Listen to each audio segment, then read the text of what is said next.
오늘 우리에게 주실 하나님의 말씀은 신명기 31장 1절에서 8절 말씀입니다.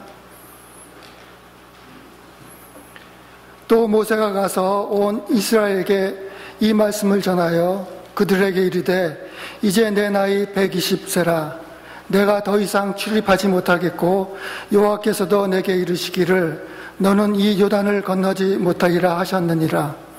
여호와께서 이미 말씀하신 것과 같이 내 하나님 여호와께서 너보다 먼저 건너가사 이 민족들을 내 앞에 멸하시고 내가 그 땅을 차지하게 할 것이며 여호수아는 내 앞에서 건너갈지라. 또한 여호와께서 이미 멸하신 아모리 왕 시온과 및 옥과 및 그 땅에 행하신 것과 같이 그들에게도 행하실 것이라. 또한 여호와께서 그들을 너희 앞에 넘기시리니 너희는 내가 너희에게 명한 모든 명령대로 그들에게 행할 것이라. 너희는 강하고 담대하라. 두려워하지 말라. 그들 앞에서 떨지 말라. 이는 내 하나님 여호와 그가 너와 함께 가시며 결코 너를 떠나지 아니하시며 버리지 아니하실 것임이라 하고, 모세가 여호수아를 불러 온 이스라엘의 목전에게서 그들에게 이르되 너는 강하고 담대하라. 너는 이 백성을 거느리고 여호와께서 그들의 조상에게 주리라 맹세하신 땅에 들어가서 그들에게 그 땅을 차지하게 하라. 그리하면 여호와 그가 네 앞에서 가시며 너와 함께 하사 너를 떠나지 아니하시며 너를 버리지 아니하시리니 너는 두려워하지 말라. 놀라지 말라. 이 말씀은 살아계신 하나님의 말씀입니다. 아멘. 지금 온 세계가 가장 집중하고 있는 문제 중에 하나는 이슬람 문명권의 확장입니다. 특별히 이슬람 문명권의 서구 문명, 즉 유럽과 미국에서의 확장이 상당히 큰 문제가 되어지고 있습니다. 얼마 전 프랑스에서 있었던 그 소규모 언론이지만 이슬람 종교를 비하하게 되자 이 모슬림 청년들이 총으로서 살해를 하게 되는 일이 있었습니다. 이를 통하여서 프랑스 내뿐만 아니라 유럽 전체에 있어서 상당히 이슬람 문명에 대한 위기와 도전의식들을 경험한 사람들의 분노가 표출하게 되었습니다. 평화적으로 마무리는 되었지만 그 anxiety, 그러니까 불안은 여전히 남아 있습니다. 프랑스에는 유럽에서 가장 많은 모슬렘 사람들이 살고 있습니다. 한 600만 명 정도 된다고 하죠. 그리고 그 모슬렘 사람들이 개토를 이루어서 거기는 그 프랑스 사람들이 점점점 쫓겨나게 될 뿐만 아니라 도시 자체가 굉장히 어둡게 변하게 되는 일들이 있다고 합니다. 이것은 프랑스뿐만이 아니라 영국에서도 마찬가지입니다. 영국에서는 약 한 10년 전에 모슬렘 사람들은 한 150만 명 정도 추산하였다고 합니다. 그렇지만 10년 뒤에 지금은 현재 약 500만 명 정도가 된다고 합니다. 이렇게 많이 인구가 늘어나는 것은 이민들을 많이 받아줘서이기도 합니다만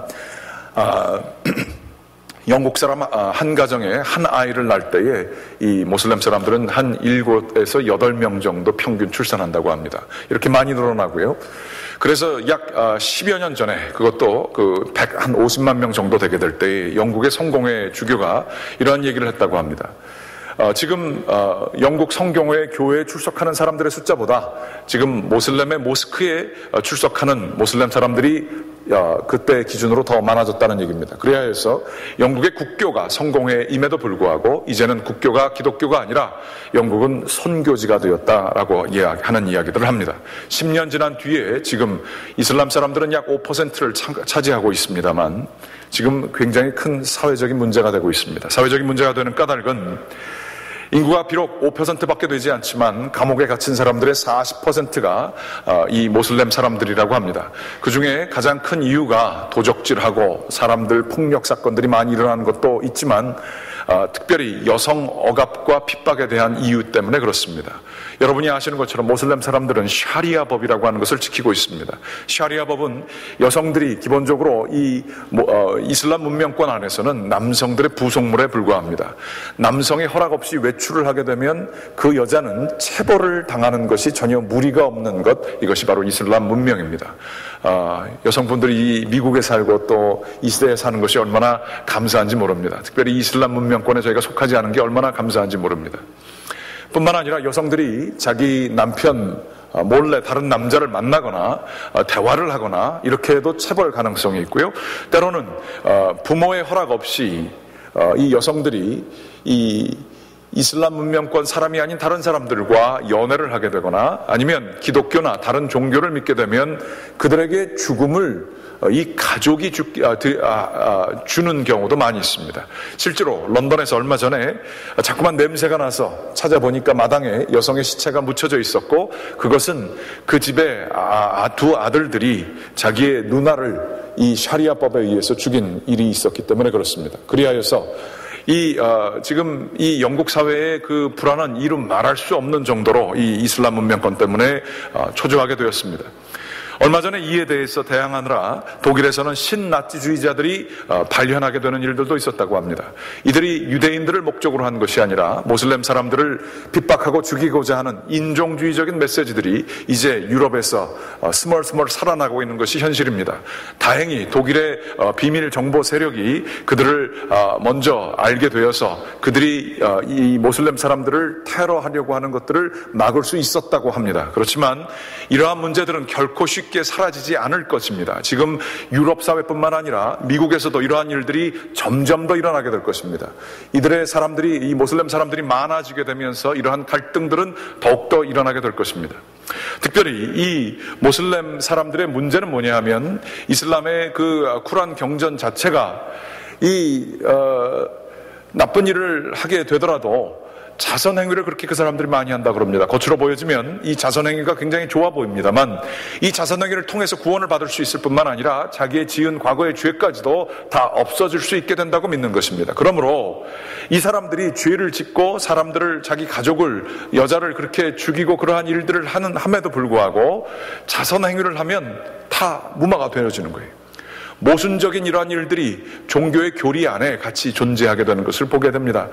이들이 자선행위도 많이 하고 하루에 5번씩 메카를 향해 절하고 하는 이러한 것들을 지키면서, 그러면서도 구원을 받을 거라는 확신이 없다 그럽니다. 그러나 구원을 확실히 받을 수 있는 길이 있으니 이슬람 포교 활동을 위해서 지하드, 즉 거룩한 성전에 자신의 몸을 바치게 되면 그 사람은 확실히 구원받을 수 있다라고 하는 교리가 쿠란에 확실히 쓰여져 있다라고 하는 것입니다. 이것들은 하나의 구구파의 일부에 지나지 않는다. 이슬람은 평화의 종교다 하는 메시지가 있지만 이 평화의 메시지 자체는 이 모하메드가 이전에 이야기했던 내용이고 모하메드가 후에 이야기한 이 폭력적으로 이슬람 문명을 전하는 것이 훨씬 더 권위를 가진다고 하는 사실이지요. 그러므로 이러한 그 쿠란의 메시지 자체가 폭력을 정당화하고 구원의 메시지를 잘못 전달해 주면서 어두운 영적인 분위기를 조장하는 것은 사실입니다. 그런데 유럽이 정부에서 이 모든 것들을 대하게 될 때에 인권 가지고 문제를 해결하려고 하지만 여기에 더 이상 참 해결하지 못해서 그 불안의 정도가 점점 더 높아지고 있는 것입니다. 이들이 지금 5%인데도 이렇게 문제가 일어나는데 10%, 15%, 20%가 금세 될 거라고 합니다. 10년 사이에 4배가 늘었는데 앞으로 10년 사이에 500만에서 2천만이 된다고 한다면 영국 사회는 미래 학자들이 이야기하기를 이제 유럽이 아니라 사우디아라비아의 아라비아라는 그것을 접합시켜서 유라비아가 될 거라고 역사학자들이 이야기를 하고 있습니다. 그런데 이에 반해 네덜란드에서는 10년 사이에 교회가 닫힌 숫자가 5,000개라고 이야기하고 있습니다. 그래서 지금 유럽 부동산계에서 상당히 심각한 문제가 그 역사가 담겨져 있고 공동체의 중심에 가장 귀한 자리에 있는 그 교회들의 그 빈자리를 뭘로 메꿀 것이냐가 심각한 문제가 된다는 것이지요. 그래서 그 안에 무슨 술집을 만들기도 하고 디스코텍을 만드는 것도 한계가 있다는 거예요. 너무나 많은 교회들이 문 닫고 있기 때문에 그러한 이야기라고 하는 것이죠. 거기다 최근에는 스케이트보드 타는 그러한 시설, 공공시설을 마련하기도 한다는 것입니다. 얼마나 비극적이고 안타까운 일인지 모릅니다. 저는 생각하기에 유럽은 이 문제 때문에 침몰할 것입니다. 유럽은 이것 때문에 굉장히 사회가 혼란하게 될 것입니다. 감옥에 많은 사람들이 더 들어가게 될 것이고 여성의 인권은 상당히 협박받게 될 것이며 이에 반응하는 유럽의 극우 세력들이 더 일어나서 상당한 혼란이 얘기되고 있는 건 이것은 자연스럽게 보여지는 그러한 숫자의 문제입니다. 특별히 이것을 컨트롤할 수 없는 이유는 유럽의 영적인 공동화 현상이 이미 있기 때문에 그렇습니다. 이슬람은 결코 사람의 숫자나 경제적인 문제가 아니라 영적인 문제이기 때문에 영적으로 다루지 아니하면 이 문제를 해결할 수 있는 방법은 아무것도 없는 것입니다.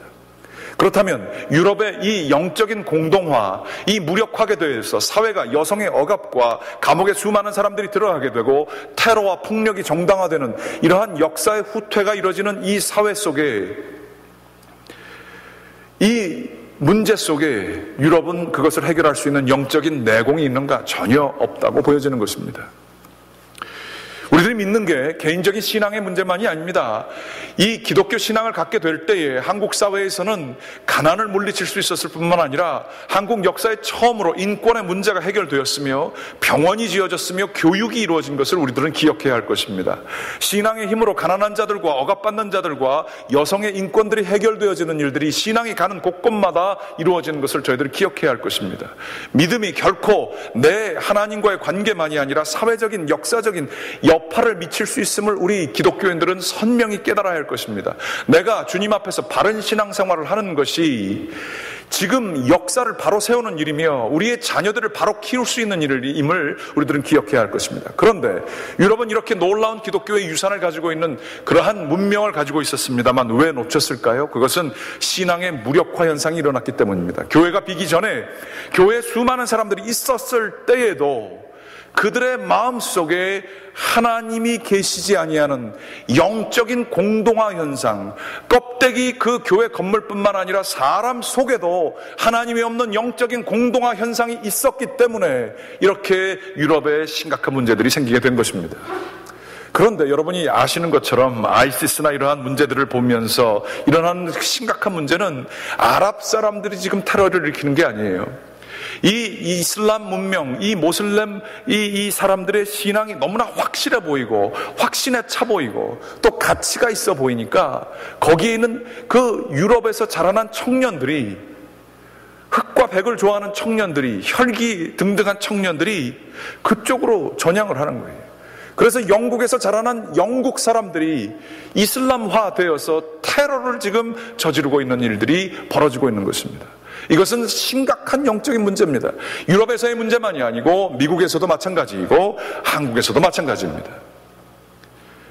껍데기만 남은 영적인 공허함, 신앙의 껍데기만 유지하고 있는 저희들의 모습 가운데에 후세들에게 신앙이 전달되어지지 않게 될 때에 사회는 어두워지게 돼 있고 악한 영들이, 이슬람이 다 나쁘다는 얘기가 아닙니다. 그렇게 쉽게 판단할 문제도 아니지만 폭력이 정당화되고 인권이 죽어가게 되는 일들이 우리 가운데 지금 세계 속에서 일어나고 있다는 사실은 우리는 기독교인으로서 경각심을 가져야 한다는 그러한 이야기인 것입니다. 이때에 우리들이 한번 생각해 봅니다. 그러면 예수님의 능력이 모자라는 것입니까? 기독교 신앙이 거짓말이기 때문에 그렇습니까? 기독교 신앙은 제가 경험하고 제가 알고 있는 한에 있어서 하나님은 능력이 충만하신 분이십니다. 하나님께서 하나님을 경배하고 하나님을 앙망하는 자들에게 놀라운 기적을 베푸시는 분이 하나님이신 줄 저는 경험하고 저는 알고 있습니다. 그런데 왜 유럽에서는 이러한 일들이 일어나고 있고 왜 지금의 그 껍데기는 사람들은 있을지 몰라도 사람들 가운데에 신앙이 왜 20년 30년 전과 같지 아니하고 헌신한 자들이 없으며 회개하는 자들이 나타나지 아니하는 믿음의 역사가 없는 그 신앙적인 공동화 현상이 우리 가운데도 보이느냐 하는 얘기예요. 왜 그러느냐 하는 얘기예요. 옛날에 성령 충만한 경험을 20, 30년 전의 것을 아직도 우려먹고 있으며 껍데기 몸만 나오고 있는 일들이 왜 우리 가운데 일어나느냐 하는 얘기입니다. 상당히 우리는 사회적인 책임을 가지고 역사적인 책임을 가지고 이 질문을 가져야 할 것입니다. 이때에 오늘 우리들이 말씀을 바라보게 됩니다. 오늘 말씀을 보게 되면 모세가 120살이 됐습니다. 40년 동안을 사람들을 이끌고 이 광야 속에서 살다가 이제 약속된 땅에 들어가야 되는데 하나님께서 모세는 들어가지 못한다라고 하는 그러한 명령을 내리시고 자기가 들어가지 못하는 이러한 리더로서 조금의 원망과 회환이 없이 자기의 후배들에게 신앙의 비밀을 전달해 주게 되는 내용이 오늘 말씀에 쓰여져 있습니다. 그런데 오늘 말씀을 보게 되면 말씀 좀 화면에 보여주시면 감사하겠습니다. 1절서부터 8절까지의 말씀 중에 여러 가지가 나타나고 있는데 그 말씀 중에 나타나는 것이 바로 여호와께서 이미 말씀하신 것과 같이 한 두세 번 걸쳐서 나옵니다. 바로 여호와께서 너보다 먼저 가사라고 하는 말씀이 나오고 있습니다. 1절, 2절 말씀 좀 보여주십시오. 3절에도 나와 있습니다만 그들에게 이르되 내가 120세라 내가 더 이상 출입하지 못한다. 이제 이 육신적으로 매우 약해졌다라는 얘기입니다. 그러면서 여호와께서 나에게 이르시기를 내가 이제 요단을 건너지 못하게 되리라 말씀하시면서 3절 말씀을 보게 되면 그런데 이제 내가 이제 너희들이 이제 마지막 출애굽의 마지막 여정을 가게 되는데 여호와께서 이미 말씀하신 것처럼 하나님 여호와께서 너보다 먼저 건너가사 이 민족들을 내 앞에서 멸하시고 내가 그 땅을 차지하게 될 것이라 이렇게 얘기를 하십니다. 여호와는 내 앞에서 건너갈지라. 그러니까 순서가 이렇습니다. 하나님이 제일 먼저 가시고요. 정착하게 될 때 그 다음에 여호수아가 가게 될 것이고 그 다음에 너희들이 따라가는 것이다. 이런 얘기를 해줍니다. 이 이야기는 바로 하나님이 너희들의 리더시다. 그리고 여호와는 그 뒤를 쫓아가는 팔로워다. 그리고 너희들은 그 뒤에 있다. 이런 얘기입니다. 이 이야기는 모세의 그 자신의 고생과 역경을 통해서 나타난 신앙의 아주 엑기스가 지금 여기서도 나오는 거예요. 너희들이 나를 리더로 생각하고 나를 따라왔느냐, 그리고 내가 죽는 것, 내가 없어지는 것에 대해서 혹시 두려우느냐, 그럴 필요 없다는 거예요. 여호와 하나님께서 너희보다 먼저 가신다. 여호와 하나님이 리더가 되신다. 여호와 하나님이 책임져 주실 것이다 라고 하는 얘기예요. 그리고 그를 따라가는 것이 리더다라는 거예요. 여호수아 너는 하나님 뒤만 쫓아가라는 거예요. 그리고 너희들은 그 뒤를 쫓아가라는 그러한 얘기가 쓰여져 있는 것입니다. 그러면서 오늘 8절 말씀에 보시게 되면 이런 말씀이 쓰여져 있습니다. 너희가 이제 앞으로 전쟁을 치르게 될 것인데 오늘 또 말씀하시기를 여호와 그가 내 앞에 가시며 너와 함께 하사 너를 떠나지 아니하시며 버리지 아니하시리라. 너는 두려워하지 말라, 놀라지 말라. 이렇게 얘기하고 있습니다. 내 앞에 리더가 되시는 여호와를 쫓아가기만 하면 너와 함께 하시고 너를 떠나지 아니하시고 너를 버리지 아니하시고 그러니 너희들은 두려워하지 말고 놀라지 말라. 이렇게 말씀을 전해주고 계십니다. 그런데 어떻습니까? 맨 처음에는 거룩하게 그래서 이 율법의 그 궤를 가지고 가지요. 그런데 그 정착을 하게 될 때에 주님의 말씀을 온전히 따르지 못하게 됩니다. 오히려 이 주님을 앞에 두고 간다는 것은 주님이 어디로 갈지를 모르는 거예요. 그래서 불안해요. 이 정서는 유목민족이 가지고 있었던 신앙 형태입니다. 주님께서 이끄신 대로 가면 거기에 풀밭이 있고 은혜가 있어서 거기에서 살다가 또 주님이 옮기시면 다른 곳으로 가는 거예요. 구름기둥, 불기둥이 움직이는 거예요. 그런데 이제 정착을 하게 되면서 사람들이 주님을 따라가는 게 늘 불안한 거예요. 어떻게 될지 모르는 거예요. 그러면서 이들은 풍요의 신을 섬기게 됩니다. 늘 안정적인 재산과 안정적인 자신의 삶을 유지시켜둔 것들이 나오게 되기를 원했던 거예요. 그러면서 그 요구에 합당한 풍요의 신 바알신을 섬기게 되었던 것이죠. 하나님을 멀리하게 되었던 것입니다. 우리도 그렇습니다. 우리에게 누군가 잘 살고 있고 내 재산이 잘 이렇게 되고 있고 성공적으로 나가고 있는데 당신 틀렸어. 누가 우리에게 틀렸다라고 그러거나 우리를 혼내거나 그러면 그거 잘 받을 사람이 없습니다. 이사야서 30장 9절서부터 15절 말씀에 보게 되면 이런 얘기가 있어요. 이 이스라엘 사람들이 여호와의 법을 듣기 싫어했다는 얘기가 쓰여져 있습니다. 그러면서 선지자들과 선견자들에게 이야기를 합니다. 이야기를 하기를 우리에게 바른 것을 보이지 말라. 우리에게 부드러운 말을 하라. 거짓된 것을 보이라. 너희는 바른 길을 걸으며 첩경에서 돌이키라. 이스라엘의 거룩하신 일을 우리 앞에서 떠나시게 하라 하는도다. 이렇게 써져 있어요. 이제 생활이 안정되고 가난한 유목 생활을 끝내고 이제는 좀 안정되고 돈이 생기고 안정이 되게 되니까 하나님의 말씀이 이게 따르기가 힘든 거예요. 그래서 부드러운 말을 해달라는 거예요. 축복의 말만 해달라는 거예요. 그걸 선견자들 보고 하라는 얘기예요.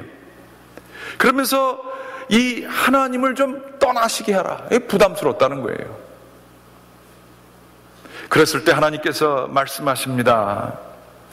이 죄악이 너희에게 마치 무너지려고 터진 담이 불쑥 나와 순식간에 무너짐 같게 되리라. 그가 이 나라를 무너뜨리시되 토기장이가 그릇을 깨뜨린 같이 아낌이 없이 부수리시리니 그 조각 중에 아궁이에서 불을 붙이거나 물 웅덩이에서 물 뜰 것까지도 얻지 못하리라. 이게 담이 있으면 그게 막 터져가지고 넘어가기 전에 막 다 이 금간 담이 팍 터져가지고 거기서 뭐가 쏟아지듯이 너희의 죄악이 너희들을 이렇게 덮게 될 거라는 거예요. 그래서 너희들 가운데 남은 것들이 하나도 없어서 조그만 조각도 쓸 것이, 물을 담는데도 쓸 것이 없게 되는 그러한 상황까지 이르게 되리라 라고 하시는 얘기를 하고 있어요. 바로 신앙의 공동화, 영적인 공동화 현상이 오래되게 되고 내가 관심 쓰는 것이 나의 안녕과 나의 축복과 물질적인 것에만 있게 되게 될 경우에, 그리고 칼날과 같은 주님의 말씀을 멀리하고 부드러운 말만 듣게 되고 편한 얘기만 듣게 되게 될 때에 그 결말이 어떻게 될지를 잘 보여주고 있어요. 우리들도 마찬가지입니다. 여러분의 하나님과의 관계는 어떻습니까? 영적인 관계는 어떻습니까? 거기에 능력이 있습니까? 하나님이 여러분의 영 가운데에 살아서 역사하시면서 계십니까? 신앙의 역사가 놀랍게 있어서 하나님 정말 찬양합니다. 하나님이 만져주실 것 같고 하나님이 보여주실 것 같고 그러한 체험하시는 하나님을 여러분은 삶 속에서 정말 경배하시고 계십니까? 우리가 찬양을 앞에 하지요. 그런데 그 찬양이 준비하는 그냥 대충 부르는 찬양입니까? 아니면 내 삶 속에 살아 역사하셔서 그분께 정말 대단하십니다라고 하는 그 진심으로 담긴 찬양을 하십니까? 껍데기로 하십니까? 진짜로 하십니까? 이게 중요한 문제라는 거예요. 최하진 선교사라는 분이 내 인생을 주님께 걸어라고 하는 책을 한 3, 4년, 4, 5년 전에 썼습니다. 카이스트 박사였었고 스탠포드 대학에서 포스트 닥터를 하기 전에 그의 인생에 있어서 하나님을 만나게 됩니다. 어느 날 창세기를 읽다가 창세기 11장 32절 말씀에 이런 구절이 써있더래요. 데라는 아브라함의 아버지죠. 205세를 향수하고 하란에서 죽었더라. 그런데 이 구절을 읽는데 갑자기 이 구절이 자기한테 이렇게 다가오더래요. 데라, 이 아브라함의 아버지가 있는지도 몰랐는데 그냥 205세를 살고 죽었더라. 그 얘기만 쓰여져 있는 거예요. 그러면서 자기의 삶이 되도록해 보더라는 겁니다. 자신이 즐겨하는 게 고스톱이고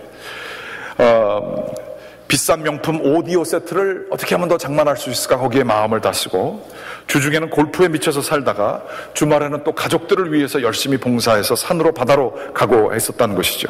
대덕 연구단지에서 점잖고 지적인 전문 과학자로서 낮에는 살았지만 밤이 되면 틈만 나면 유성이라는 관광 도시에서 아내 모르게 유흥을 즐겼다 하는 것입니다. 뭐 이런 얘기를 하시더라고요. 자신은 5대양 6대주를 섭렵을 했다. 5대양, 김양, 최양, 이양, 박양 6대주, 소주, 양주, 탁주, 동동주 등을 섭렵을 했다라고 하는 것입니다. 그런데 이렇게 겉으로는 공부도 잘하고 뭐 카이스트 박사면 얼마 대단해 그러고 이제 스탠포드 포닥까지 가려고 다 준비되어 있는 정말 유명한 사람이지만 겉으로는 이런 걸 다 즐기는 거예요. 그러면서 주말에는 또 교회 가서 잘 예배 드리고 그리고선 산으로 바다로 놀러 가는 거예요. 다 이렇게 하는 거예요. 그런데 자기가 하나님 앞에서 성경 속에 기록된 것처럼 자기 인생이 기록되면 어떻게 될까? 그러면서 데라가 죽었더라. 데라가 죽었더라. 근데 이 데라의 대자가 자꾸만 이렇게 반복이 되더니 데라가 죽는 게 아니라 데라가 되졌더라. 이렇게 되더래요. 그러면서 자기의 삶이 비춰지면서 최하진은 80세까지 잘 향유하면서 살다가 유성에서 골프 치다가 골프공에 뒤통수를 맞고 되졌더라. 그렇게 기록될 것 같더라는 거예요. 골프 치시는 분들 제가 또 표적 설교한다고 또 그러지 마십시오. 이 책에 쓰여져 있는 내용이라 그냥 제가 읽습니다. 골프 필요하죠. 그런데 자기의 인생을 보는 거예요. 하나님 앞에 전혀 관계없는 인생 살다가 그냥 죽었더라. 하나님 편에서 그렇다는 거예요. 그러면서 이분이 그 다음에 있는 구절을 보게 됐습니다. 너희 본토 아비집을 떠나 내가 네게 지시할 땅으로 가라. 창세기 12장 1절 말씀입니다. 그러다가 이분이 뭐 어디를 떠나라는 거예요 주님 물어봤답니다. 그랬더니 주님께서 네가 지금 빠져있는 게 뭔지를 한번 돌이켜봐라. 제가 집착하는 거예요. 골프, 유흥가, 출세 연구 업적 쌓기, 그리고 또 관심 있었던 게 그때 부동산 투자, 뭐 이런 거에 관심이 있었다는 거예요. 그러면서 생각나는 게, 떠난다는 게 지리적인 장소에서만 떠나라는 게 아니라 내가 지금 마음을 다 쓰고 있는 거기서부터 떠나는 게 떠나는 거구나 라는 생각을 하게 됐대요. 그랬더니 주님이 그 마음을 읽으시고 자기 기도 가운데 말씀하시기를, 그래 맞다, 내가 지금 머물고 있는 곳은 바로 죽음이라는 결과를 낳는 장소이다. 떠난다는 것은 결국 나를 바라본다는 것이다. 너의 안전지대에 초점을 맞추는 것이 아니라 신앙지대를 바라보는 것이다. 이렇게 얘기를 하시는 것 같더라는 거예요. 여러분은 어떠십니까? 여러분이 1년 내내 사시면서, 하루를 사시면서 제일 마음 쓰는 게 뭐예요? 내가 은퇴하기 전까지 어느 정도의 돈을 마련해서 은퇴 때 은퇴하고서는 남들에게 무시당하지 않고 사는 것이 혹시 여러분 마음의 전체이지 않으십니까? 내가 자녀들에게 뭘 물려줄 수 있을까? 이 정도 재산은 가지고 있어야지. 그래서 재산 불리는데 이거 다 자식을 위해서 하는 거야 라고 하면서 그 마음 쓰고 계시지 않습니까? 내가 열심히 이렇게 일해서 이제 이렇게 살 만큼 됐으니까 이 정도는 내가 즐길 수 있는 자격이 있지. 혹시 그 마음 다 쓰고 계시지 않습니까? 그리고 남들도 이렇게 사는데 나라고 이렇게 살지 못할 이유가 뭐야? 그러면서 내가 뒤처질 이유는 뭐야? 내가 좀 더 열심히 일해서 이 정도 살겠다는데 이거 가지고 뭐라고 그렇게 뭐가 있어? 이런 자격이 나한테 충분히 있지 않아? 라고 하면서 남들과 비교하면서 조금 더 앞장서는 것, 이거에 마음 쓰고 계시지 않습니까? 여러분이 제일 빠져있는 게 지금 뭡니까? 교회 안에서도 마찬가지예요. 교회 안에서도 자존심이 제일 먼저, 자존심이 중요하지 신앙 때문에 그런 경우도 아닌 경우들이 참 많잖아요. 저도 그렇으니까 제가 잘 알죠. 하나님을 섬긴다 하면서도 하나님이 초점이 아니라, 하나님이 앞에 계신 분을 따라가는 게 아니라 내가 가면서 하나님 나 도와주세요 뒤에서 자꾸만 이러고 있지는 저희들 않습니까? 이 최하진 선교사는 떠나라는 이 말씀을 들으면서 자신이 어디로 떠날까 생각을 하다가 자기가 평생 전도를 한 명에게도 한 적이 없다는 사실을 깨닫게 됐습니다. 그러다가 어느 브로셔를 보게 됐습니다. 그 브로셔에는 중국에서 기독교인으로서 교수로서 생활할 수 있는 그러한 얘기가 나왔습니다. 스탠포드 포닥을 다 버리고 중국의 조그마한 대학의 기독교 교수로 가게 되었습니다. 자신의 재산을 다 팔아서 아파트에서 아이들을 데리고 갈 데가 없고 여름방학 동안에 그 멀리 중국의 부모님 집에 가서 살 데가 없는 그런 아이들을 모아서 적게는 2-3명, 많게는 15명까지 자기의 조그만 아파트에서 자기의 어린 딸과 함께 키우게 되었다고 하는 얘기입니다. 아이들에게 먹을 것을 주고 등록금 없다는 애들 등록금 대주고 하다 보니까 자기가 가진 재산이 금세 다 동이 나더래요. 그런데도 불구하고 열심히 아이들을 섬겼답니다. 그러던 중에 류바이진이라고 하는 어떤 학생이 있었는데 이 학생이 갑자기 자기의 교수방에 들어와서 문을 놓고 가더니 선생님 도대체 당신은 누구십니까? 물어보더래요. 아니 내가 누구라니? 너 교수지 않냐? 내가 또 너하고 같이 살지 않냐? 그랬더니 이 친구가 이렇게 얘기했답니다. 아니요, 제 말은 이곳에 왜 오셨어? 우리에게 이렇게 잘해주시고 6개월 동안 갈 곳이 없는 친구들에게 이렇게 은혜를 베풀어 주시는 이유, 그거 도대체 뭡니까? 도무지 이해가 안 됩니다. 어떻게 매일 기뻐하실 수 있습니까? 15명이나 되는 아이들을 먹고 재우면서 불편하실 텐데 전혀 기색 없이 기쁜 마음으로 저희들과 함께 시간을 보내주시는 그것 이유가 뭡니까? 사모님은 늘 아침마다 빵 구워주시고 반찬해주시고 옷까지 빨아주시는데 한결같이 어떻게 그렇게 기쁘실 수 있습니까? 이 교수가 얘기했답니다. 그냥 우리는 너희와 함께하는 게 기뻐서 그러는 거야. 내가 살아보니까 금전적인 행복을 찾아서 사는 거 알고 보니까 별로 재미없더라. 가치를 찾아서 사니까 행복해지더라. 그렇게 얘기를 했답니다. 그게 도대체 이해가 안 간다는 얘기입니다. 무슨 가치가 돈 버는 것보다 더 중요한 가치가 어디 있습니까? 인간이 어떻게 돈 싫어하고 출세도 싫어하고 명예도 싫어하는 사람이 어디 있습니까? 도대체 당신은 누구십니까? 물어봤답니다. 이 정도 준비가 되자 그래서 자꾸만 물어보는 이 친구에게 중국에서는 먼저 전도하면 문제가 됩니다. 그렇지만 이렇게 물어보게 될 때 자기 것을 얘기하는 것은 괜찮습니다. 그때 얘기를 했습니다. 내가 그렇게 하는 이유는 나를 위해서 십자가에서 돌아가신 그분이 나는 믿어진다. 그리고 나를 위해서 섬겨주신 예수님의 사랑이 나는 그게 빚진 마음이 든다.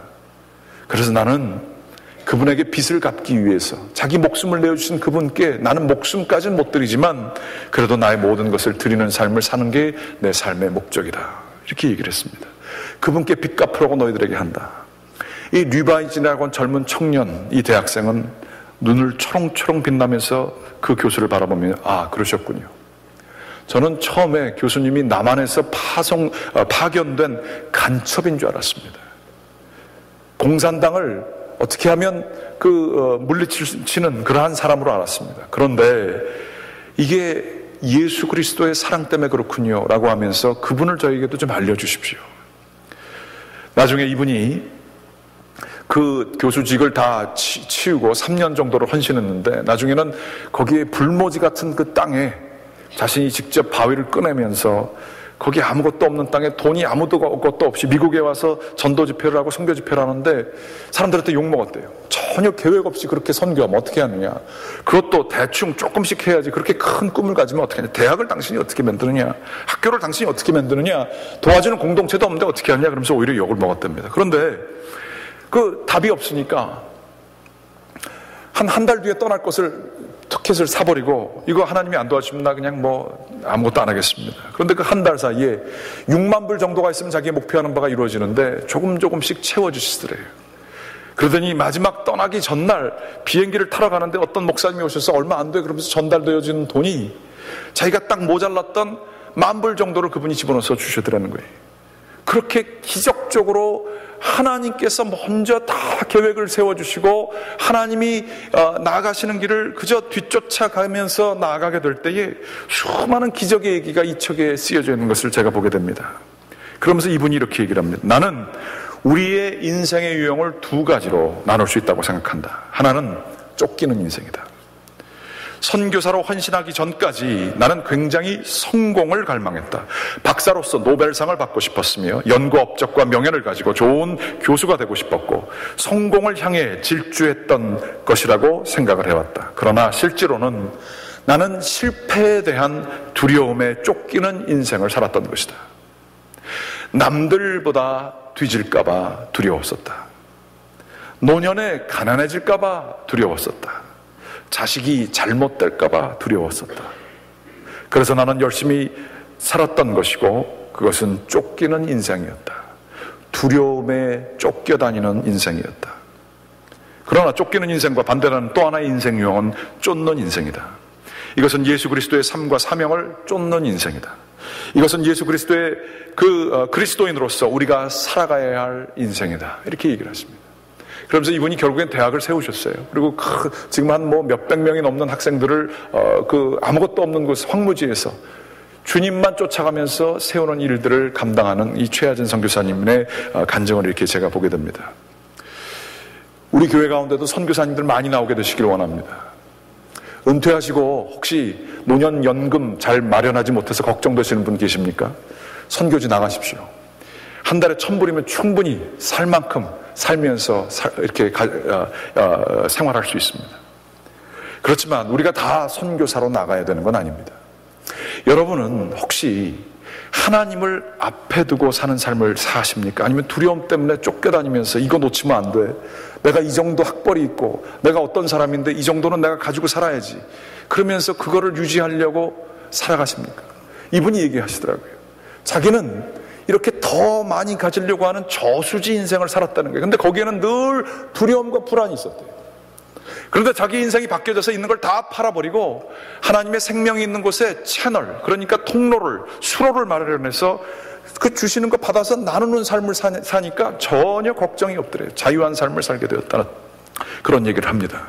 여러분들은 어떤 삶을 살고 계세요? 두려움 속에서 더 가져야 되고 이 정도를 좀 더 가져야 되고 이 정도가 있어야 되고 이런 것들이 마련돼야 되고 그래서 바쁘고 내 인생이 그게 다인 것처럼 살아가는 생존과 안정이 인생의 목표인 삶을 살아가십니까? 그거 더 이상의 삶이 있습니다. 하나님을 앞에다 두고 그분을 쫓아서 사는 삶이 있어요. 그런데 저도 늘 그렇게 살지는 못하지만 주님의 비전을 가지고 주님께서 원하시는 것을 내가 가지고 있는 것 다 문제도 있고 여러 가지 있지만 주님만 바라보면서 나아갈 때 그때 라이드 타는 것 같더라고요. 어려움도 있고 도전도 있고 막혀져 있는 것 같지만 주님이 때에 따라 돕는 은혜를 주시는 것을 저는 그때 경험할 수 있었습니다. 여러분, 혹시 신앙의 무력화를, 메마름을 경험하고 계십니까? 그거 아직 안 떠나셔서 그래요. 있는 자리 내가 걱정하는 것, 내가 가장 중요하시 생각하는 것, 내가 꽉 잡고 있는 것들을 내려놓지 못해서 하나님께서 내 속에 거하시지 않으셔서 영적인 공동화, 교회의 공동화, 악한 영들이 우리를 잡는 일들이 많이 일어납니다. 하나님을 앞에 두고 주님이 주시는 비전 가지고 따라가며 살아가게 될 때에 놀랍게 하나님은 살아계심을 주님께서 확실히 보여주시는 사건들이 많이 있습니다. 그런데 우리가 우리의 안정만을 추구하고 쾌락만을 추구하게 될 때에 우리는 영혼이 곰핍하게 되는 일들이 참 많이 일어나요. 그런데 가진 것이 없을지라도 주님을 앞에 세우고 주님께서 주시는 대로 저는 가겠습니다, 이렇게 나아가게 될 때에 생명력이 있는 삶을 살 수 있습니다. 이거는 살아본 사람만이 압니다. 우리 가운데 하나님이 거하시지 않을 때 우리는 참 피곤한 삶을 살아요. 불안한 삶을 산다고요. 그렇지만 하나님이 계시면 우리 가운데 자유함과 담대함을 가지고 신명나게 살 수 있는 능력이 저희 가운데 주어집니다. 그럴 때 저희는 저희 자신이 주님이 살아계신 교회가 되는 것입니다. 그러면 우리가 다 선교사로 떠날 것이 아니라 현재 하고 있는 일들도 두려움 속에 저수지처럼 더 많이 가지려고 하는 것이 아니라 주님께서 주신 사명이라 생각하고 나의 가정의 사람들을 뜨겁게 선교사가 정말 말 안 되는 사람들을 가지고 그 사람들을 예수를 믿게 하는 마음처럼 나의 가정 속에서 나의 자녀들을, 나의 남편과 나의 아내를 뜨겁게 선교사의 마음으로 사랑하시는 그러한 사명을 가지고 한번 살아가 보십시오. 내가 하는 일들을 죽지 못해서 하는 일이 아니라 주님께서 나의 가정을 지키시고 주님께서 주신 사명으로 죽지 못해 하는 심령이 아니라 자원하는 심령으로 선교사의 마음으로 일들을 감당해 보시기 바랍니다. 그리고 거기서 그치지 마십시오. 시간 좀 내십시오. 시간 좀 내셔서 선교 좀 가시고, 선교뿐만 아니라 힘드시면, 도대체 안 되시면 양로원이라도 방문하십시오.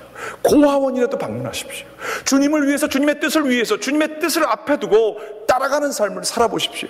놀랍게 하나님께서 우리의 마음속에 평안을 주실 뿐만 아니라 하나님이 환경을 바꿔주시는 기적을 베풀어 주실 것을 여러분 믿으시기 바랍니다. 그렇게 될 때에 살아있는 신앙이 있게 되는 거예요. 그리고 우리의 이 신앙 간증하며 우리의 자녀들에게 물려주게 될 때에 그들에게는 가장 큰 선물을 우리가 주게 되는 것입니다. 여러분 속에 하나님은 살아계십니까? 여러분 앞에 하나님이 계십니까? 아니면 여러분이 벌려놓은 일을 주님께서 해결하시라고 뒤에서 하나님 쫓아오시게 하십니까? 주님께서 여러분의 삶을 이끄시는 삶 사시게 되기를 주님의 이름으로 간절히 기원합니다. 기도하시겠습니다. 하나님,